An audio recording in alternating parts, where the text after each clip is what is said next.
Okay, we're going to graph y equals ln x. Note that this is logarithmic, so that would mean that it would have an x-intercept here, and it would have this general shape here with an asymptote going along the y-axis.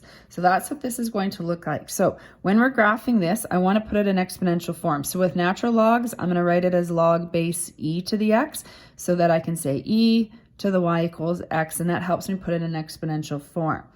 Now I'm going to do a table of values. Remember, with logarithms, because your exponent is the y value, you're going to fill in and choose your y values and solve for x. So e to the -2, if I don't have a calculator, I know that that's 1 over e squared, or 1 over 2.7 squared, which again, you know, is close to 1/9, probably a little bit, not quite there. So -1 is 1 over e, or 1 over 2.7. Anything to the exponent 0 is 1. This is 2.7, and this is 2.7 squared.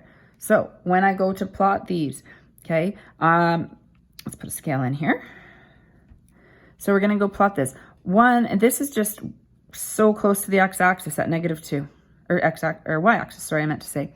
1, approximately 1/3. But I'm going to label that point. I want it clear that that's 1.27 and -1.